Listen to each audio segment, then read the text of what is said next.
There we go.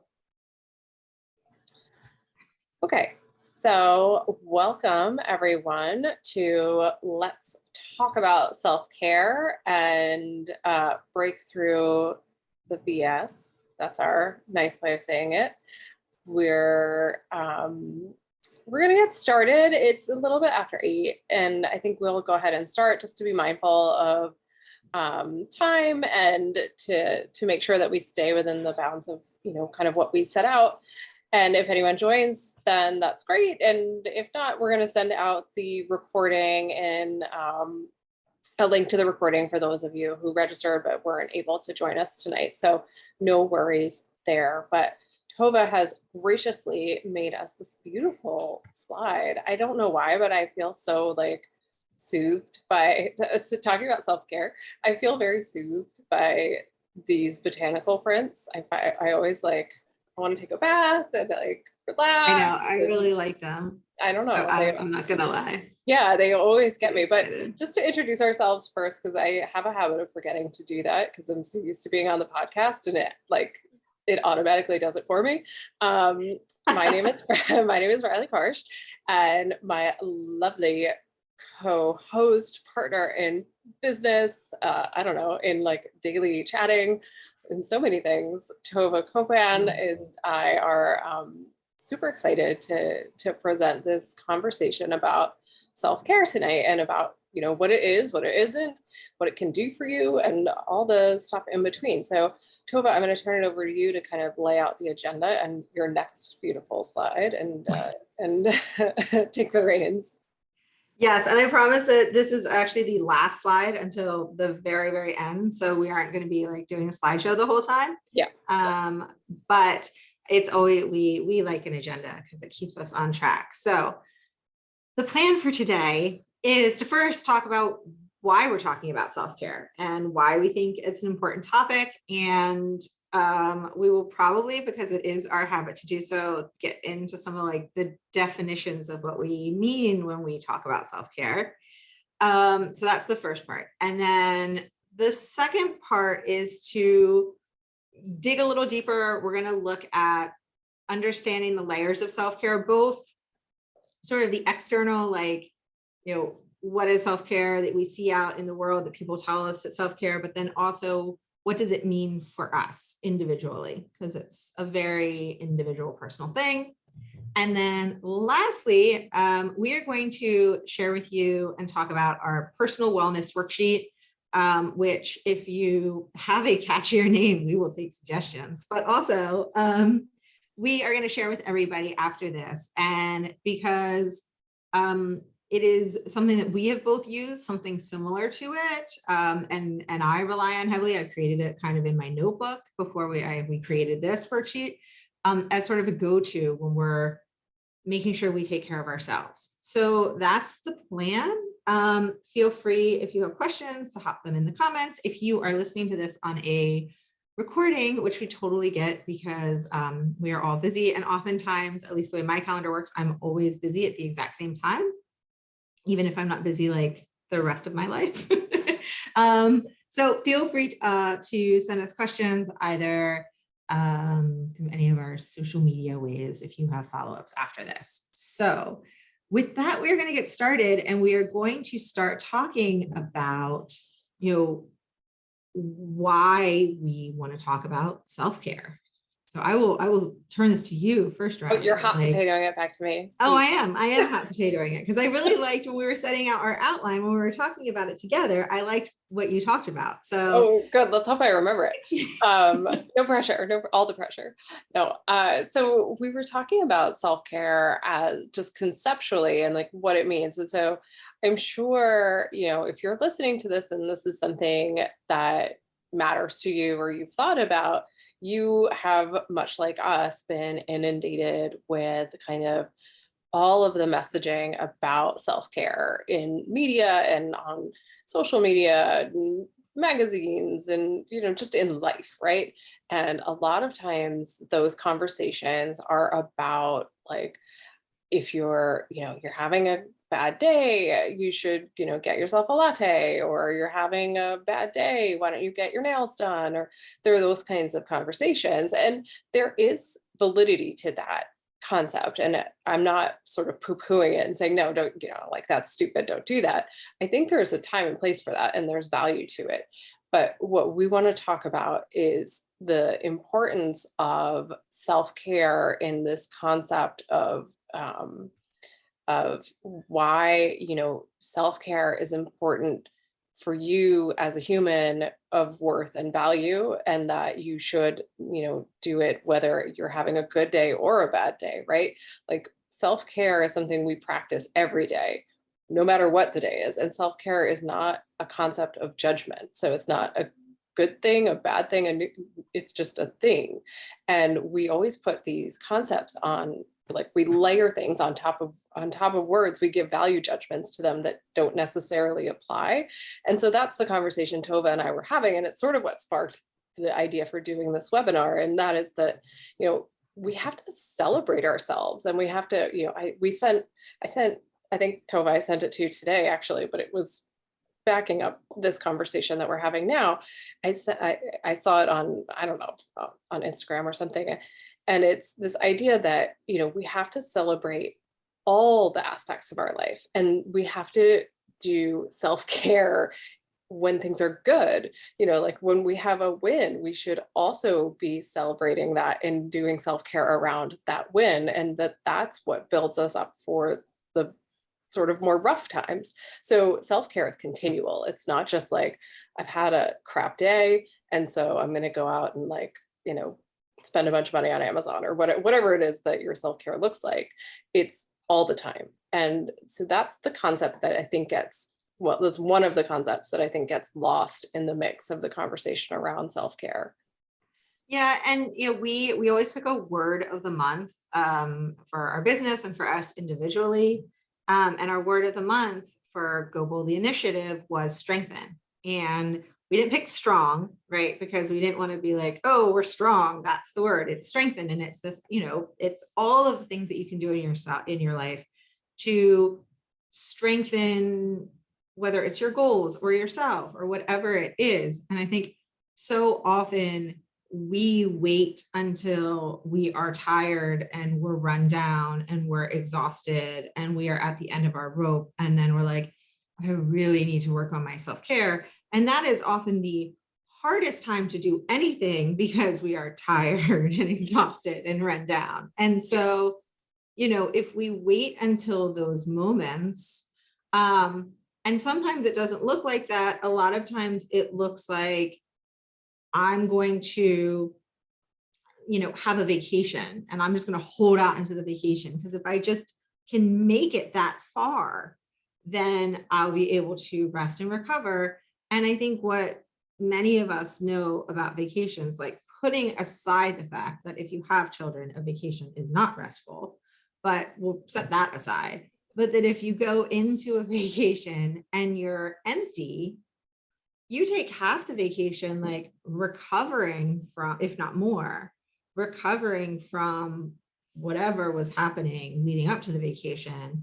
And you barely get restful to start anew. And so, and that's if you're lucky enough to be able to string together a week-long vacation or a 10-day vacation where you do have the time. A lot of times our vacations, and this is a whole other conversation about, the amount of time we work, but we'll put that aside for a moment. We're talking about self-care in the confines of the world that we currently live in. So, but a lot of times our vacations are just enough time to get us like back to zero, and it's not filling our tank for anymore. It's not filling us up. It's not giving us that opportunity to like get ahead. And the fact is that even if we do get ahead, like how quickly does that like run out, right? And so being able to, I don't even say like the best version of yourself, but just being able to exist like requires paying attention to what you need, right? And that's, I don't know if we're ready to go to the second part, but you know, we all need different forms of self-care at different frequencies. And like what one person finds to be self-caring is not the same as somebody else. Yeah.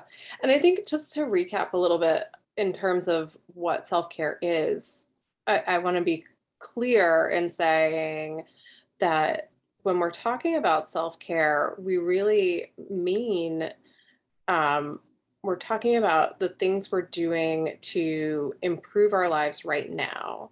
Self-care is not necessarily it's more immediate, and I think that's something that also gets lost in translation, right? Like self-care is something that's going to help you today, and when Tova's talking about, you know, the 2 weeks vacation you get every year, if that's the only self-care you're doing, and so you're living your whole life for those 2 weeks every year, and there's no other self-care in your life, then you're really delaying that experience for the other 50 weeks of the year.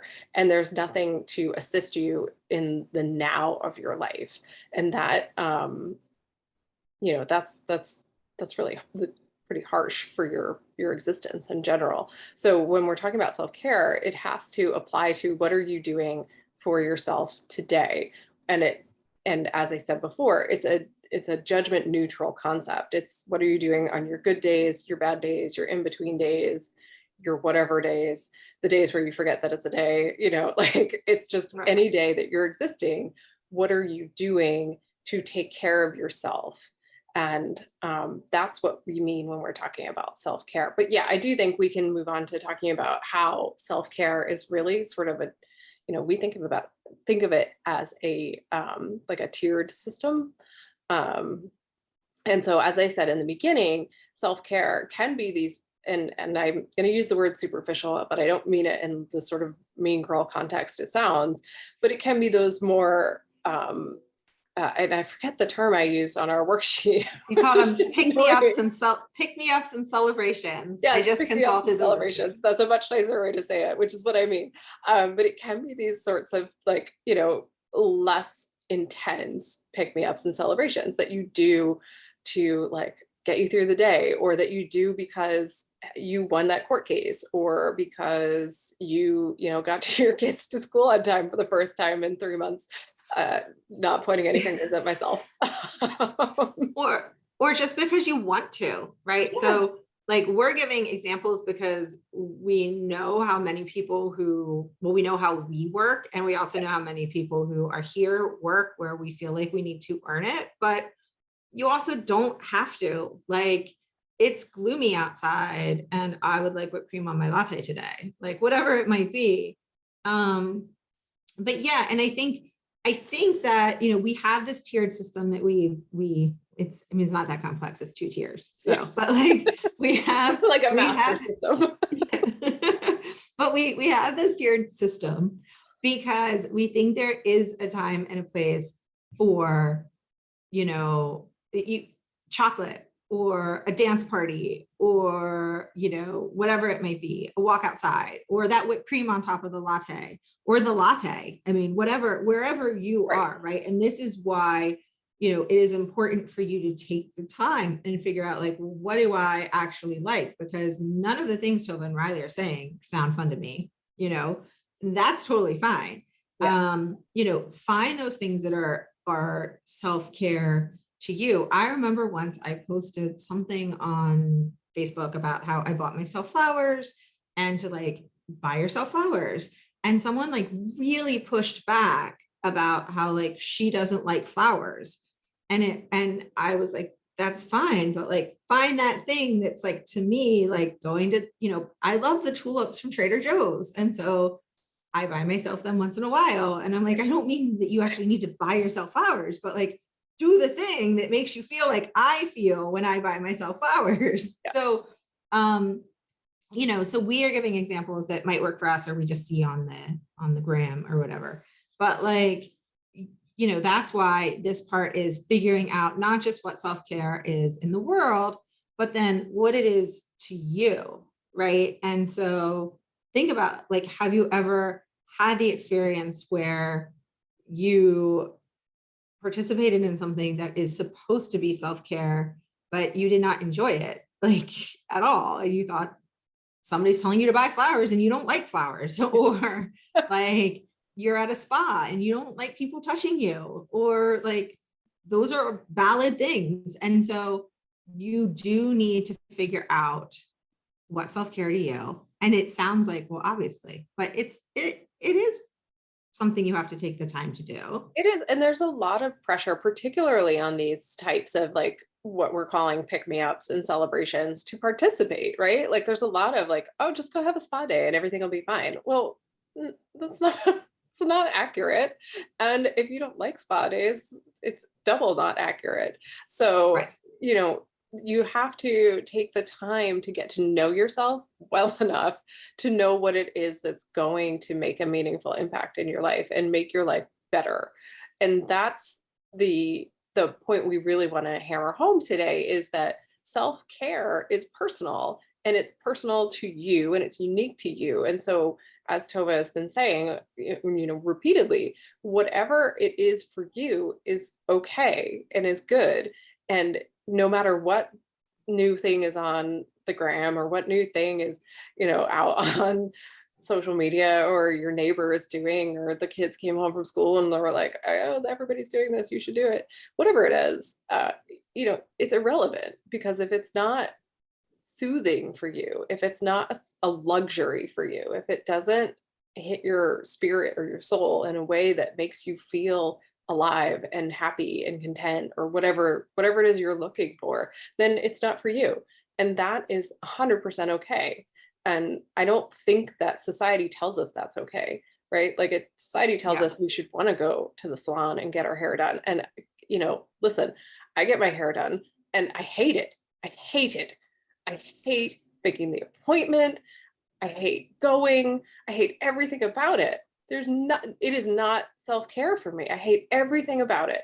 I love my hairdresser. Hey, Sylvia. She's amazing. She's the cutest, sweetest, most wonderful woman, but I hate everything about getting my hair done. And it's just not my thing. And why should I feel like that's self-care for me when it's not? So starting to understand that about yourself, like all these things about, like, we've started in the last decade to start to see these kinds of jokes being made, right? Like, going out, like me time is going to the grocery store, for moms, right? Like, or me time is going to like pick up like that 30 seconds between when you put your kids in the car and close the door, then you make it to the front, like that's a vacation. It's funny, but unfortunately that's the sort of like self-care we get stuck in. And it's, I think, important to take it back, like to take back what is actually you time and what is actually self-care. So while we're on this, before we move to the other foundation or Yeah. self-care, or like the base builder, whatever we're gonna call it, someone commented a really good question. I'm going to read out loud because I don't think comments come with us to the recording. So I'm going to read the whole comment because I think it is so important. So it said, she asked for the incentive self-care items. Sometimes it's hard to remove the guilt from doing it. Any suggestions for removing that feeling? The whipped cream on my latte sometimes makes me feel you don't need the extra calories, or buying myself the dress I've been wanting can also make me feel like, do I need to spend money on the 40th dress in my closet? Right. So I have a lot of thoughts about this, but because I think the guilt is real. And when we're also looking at any kind of self-care that takes time, if it's time away from your family or time away from your work, I know that, when Riley, you were talking about the spa day, I was thinking about like the financial aspect of a spa day and like how much that costs. And like, I would enjoy a spa day, but would I enjoy it $250, $300 worth? Is that what, I don't know if I would enjoy it that much. That feels like, summer camp's coming up, and like, is it really worth it? Is it actually causing me more stress? And so I think that there's a few things that's happening, at least the way a quick look, and I'll be interested to hear what you think, Riley. with the guilt. So the first thing is, so let's first find, just so we can have some happy spot days, have some happy pick me up and celebrations. Like, let's find some that don't trigger that guilt feeling, whatever they are. Because for me, it can be a bath. I like bubble baths. I know that's not for everybody. I realized it was for me when I started taking them daily at like 2020 March. But it is also like a dance party in the kitchen, right? It is free. There are no calories involved, all of those things. Because I think that oftentimes the guilt that we feel is telling us about something else that's going on. Like, it's revealing, okay, so like I would have the same feelings about the whipped cream on the latte with the calories. But I would also know that 80 more calories that day is not gonna, like, once every 3 weeks or 3 months or 3 days, frankly, is not going to derail my health goals. Right. And so, but I think that whatever the guilt that we attach sometimes to things can reveal some sort of deeper things we need to take a look at. I'm interested to hear.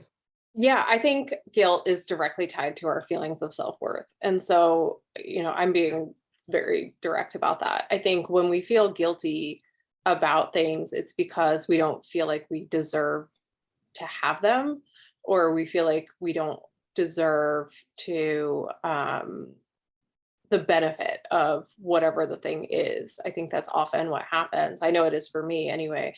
And it doesn't necessarily have to be, a big, deep-seated, horrible, like I have no self-worth. Sometimes it's just like, do I really deserve this? Have I done enough? And that, I think, especially for high performing professionals, I think that is so, so common. And it's something that we all run into. And I think Tova gave some great advice about this idea of having guilt-free pick-me-ups, like things that just, aren't going to trigger those feelings for you.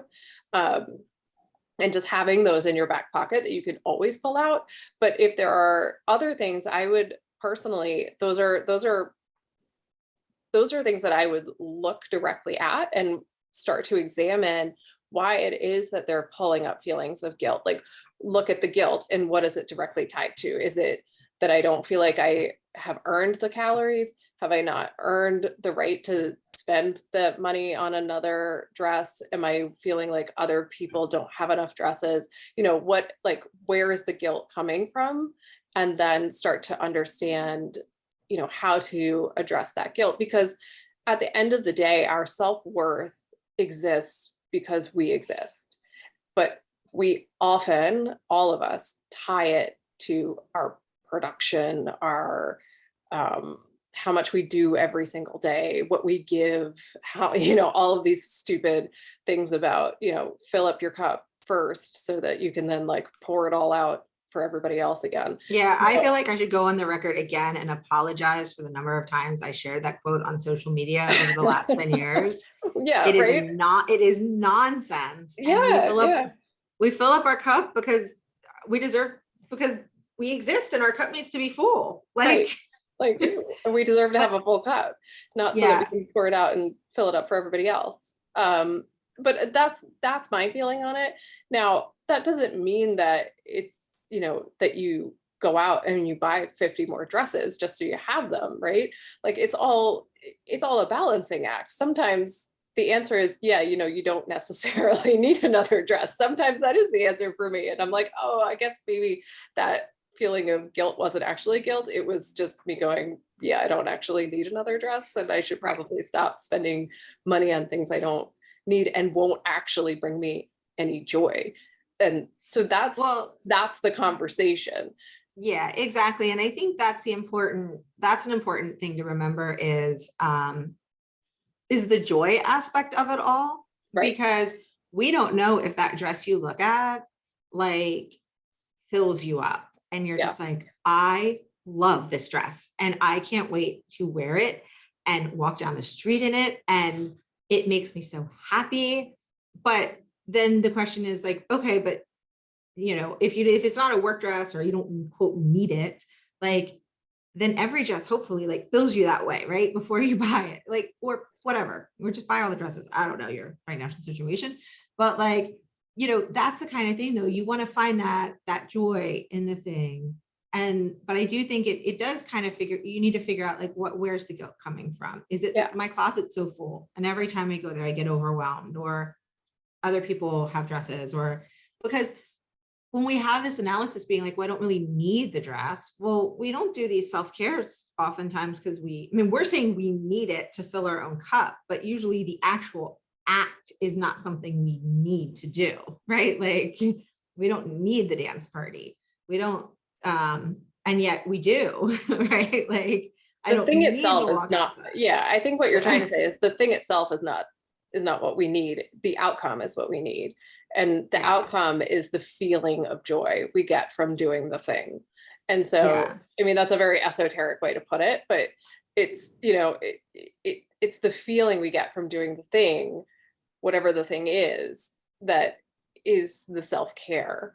And that's like a real slippery concept to enunciate and to hold on to, but that's really what we're trying to convey. And so I think a lot of people feel guilt for doing these things for themselves because, well, I mean, as women, we're conditioned to do things for other people, but that's a whole other webinar. We've been told to. That's a whole other webinar.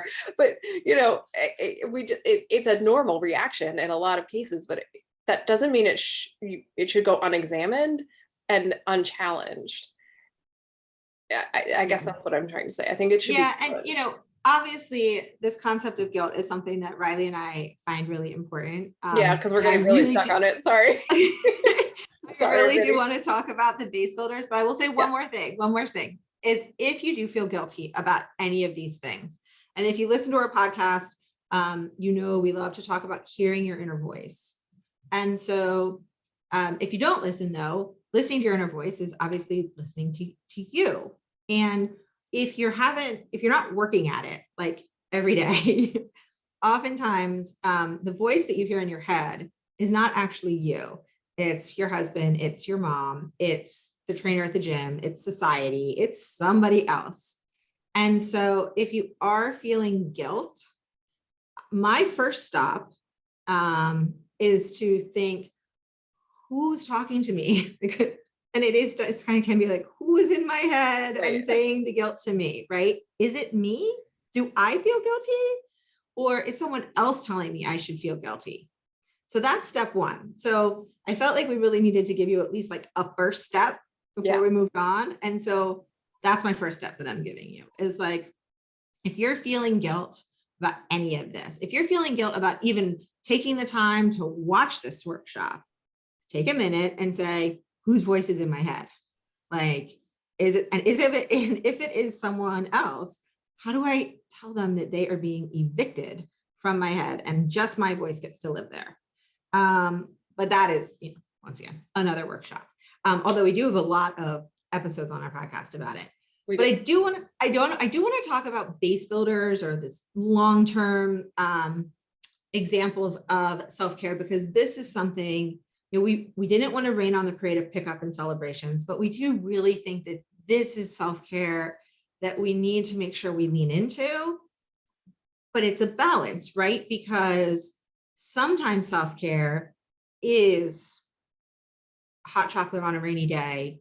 It's a quick walk around the block to refresh yourself. It's calling a friend. And sometimes self-care is getting a therapist. And that's quite literally self-care.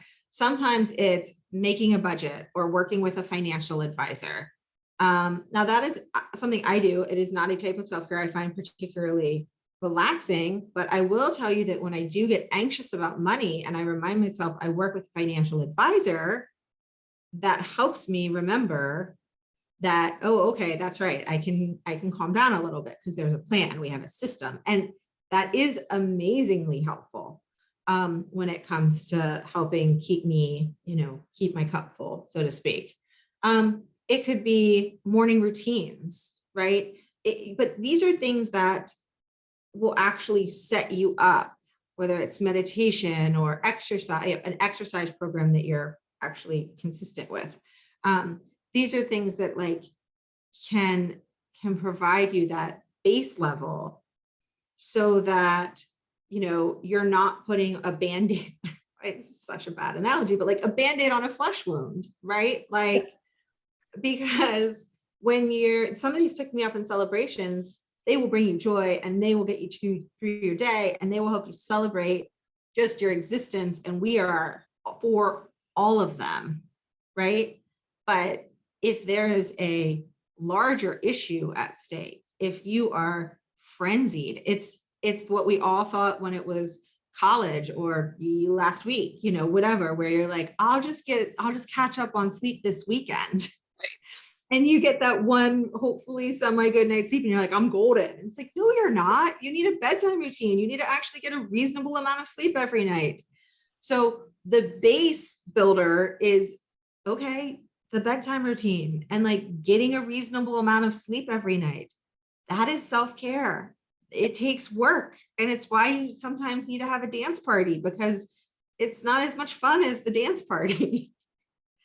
But it's definitely not as much fun, and it makes you feel a little bit old sometimes, to be honest. Yes, it's true because it's like 8:30. I'm like, okay, I'm tired. But it is what is self-care. I mean, right. Career counselors, you know, my kids, I have whiteboards with all sorts of information up on them, and to me, so many whiteboards. That is, I can see some of yours. Yeah. To me, that is an act of caring for myself, because I can look and I can say, oh, that's right, that's what we're having for dinner, and I feel better, right? And like, it is providing me with structure, and I like that. And so it is not as fun as the pick-me-ups and celebrations, but it is the base builder of self-care. Right. And it goes hand in hand with the pick-me-ups, right? Because this is the long-term self-care. And this is what we were talking about earlier, in the sense that you can't just have 2 weeks a year where you take care of yourself and think that everything's going to be all right the other 50 weeks. It's just not. And you have to figure out the things that you can do for yourself that will alleviate some of the stress and anxiety and overwhelmingness of life. And because life is that way sometimes, it just is, you know, whether it's having, you know, making sure you have your wills and estates done, whether, you know, as it's all the things that Tova just talked about. Sorry. I know it's on my 22 for 2022. Whatever it is that is nagging at you, or whatever you could do that would take some of the burden off of you, as Tova was talking about, like having a financial advisor for her makes her life less stressful. It's not sexy. It's not fun. It's not like this is, you know, eating a bag of chocolate and binging Netflix, but it's the thing that she can rely on 3 weeks later when she's like, oh no, do I have the money to do, you know, to pay for summer camp? And then she can look at her stuff, and she does, and it's not a panic, right? So yeah. It is self-care. It's just not the sort of sexy self-care you see on Instagram, right? It's not the things that you're going to find in a reel where people are like, I don't know, popping off champagne and like, I don't know, dancing, whatever. I want to see what you're going to do. I want to see your reel. I don't have any good examples. All of a sudden I went like something that's not even sexy, but whatever. But it's, you know, it's these sort of long-term things that will set you up for personal success. And you have to figure out what they are for yourself, because some of you might be like amazing with your finances and not need that, right? But you might need something else. Like maybe you need a therapist. I've had one for years, and maybe that would help you alleviate anxiety and alleviate some of these things going forward. So what we suggest, and what Tova is just putting up on the screen now, is that everybody starts to sort of plan ahead, because the thing that happens is you find yourself in a crisis. And I think, Tova, you said this at the beginning, or we've talked about it. I can't remember, to be honest. But what happens is you find yourself in a crisis and you're in a tough spot, or you're like going through life and you're busy and you just are like, I don't know what do I do? I don't remember. What do I even like? Sometimes, sometimes people ask me and they're like, "What's your favorite whatever?" And I'm like, I don't know. Well, no, it can be hard, especially when you're feeling down. Yeah. Like, especially when you're feeling, I mean, it's easier to remember, although it's harder to remember to celebrate, but it is easier to remember some fun things to do when you're in that mood. But when you are exhausted and tired, and if you struggle with guilt, then you kind of are like pre-vetting your list, right? Like you can make a list and you're like, no, these are all ones I have dealt with the guilt on these. These are all pre-approved, Right. like Yeah. on my list. Yeah. So we made this worksheet for you guys to use, or you could just write it in your journal if that works better for you. It doesn't matter where you write it, but we suggest that you sort of gather up a list of, like Tova just said, pre-approved, pre-screened, uh, um, celebrations, and then sort of these long-term, what we call base builder ideas so that you have them in place right now. And then as you go through your life, you can go, whew, I'm having a rough day. I'm gonna make popcorn and watch a movie with my best friend. And that's gonna like help me celebrate this day and figure it out, or whatever it is. But you'll have your list and you'll know what the things are that bring you joy and help you celebrate and help you feel better. And then you can always refer back to it. So um, we thought this would be a helpful tool for people. It's handy and written out. We put some samples on there for you to help remind you of the things we talked about. And it's just a handy reference sheet for everybody. And I would encourage you, yes to everything Riley just said, 100%. But then also, like, to add to that, especially if some of your pick me up and celebrations are within whatever budget you have and are something easy peasy to throw out, like date night might not be like the easiest thing to just like swing together daily, obviously.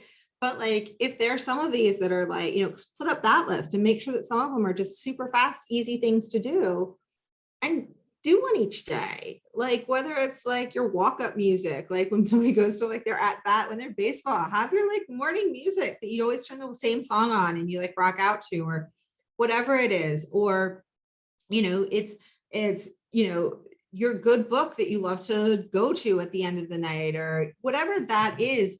Obviously now we're talking about habits and it's a whole other thing, but first we're talking triage, but once you get past the triage of it all, you can start building some of these little things into your daily life.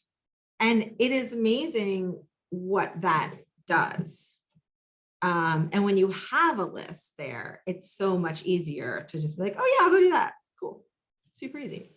And then at the bottom of the worksheet, because it is also personal, we did give you space to kind of share what your vision of self-care is, like your personal vision. What does it look for like for you?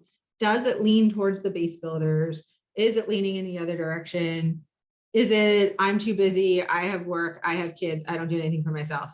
I mean, like, if that's what it is right now, then that's important to know, right? Like, and then that's important to figure out, is that the best way for you to exist? Is that the happiest way for you to exist? And so think about what is your vision of self-care, and like when you daydream and you take the guilt out of it, what does self-care look like for you?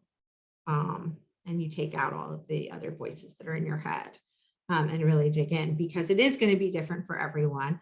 And obviously there's some things that we all love, or like mass groups of people love. But that just still doesn't mean it's like a good self-care for you. Like if it's bringing you guilt, then it's not self-care. So, take some time. We'll send this sheet out later, but definitely take some time with it and think about what you need. Yeah, absolutely. And that I think about wraps it up, unless you have anything else you wanted to dive into, Tova. I know we got a little sidetracked, so But I think it was We important. love to get sidetracked. It's our We favorite. always get a little bit sidetracked. It's the best. So this is where you can find us, reach out to us on social media anytime, follow the podcast, send us emails, whatever works for you works for us, obviously. We are always looking for feedback. We always want to hear from you guys. So reach out anytime. And if we didn't go, because I know a bunch of times we're like, oh, we could talk about that more. Yeah. If there is something you want us to talk about, we are plotting and planning season 6 of the podcast, which we do have an outline for and a plan for, but we're always interested to hear what you want to learn about. And we kind of wait until each month to sort of feel where we're feeling to figure out what that month's workshop is going to be about. So if there's something that you want to hear about, we will plan it for April. Yeah, absolutely. So definitely reach out. Thank you for joining us. And thank you to those of you who are watching and the recording. I hope you are all having a good evening and a wonderful day. Yes. All right. Did you stop recording?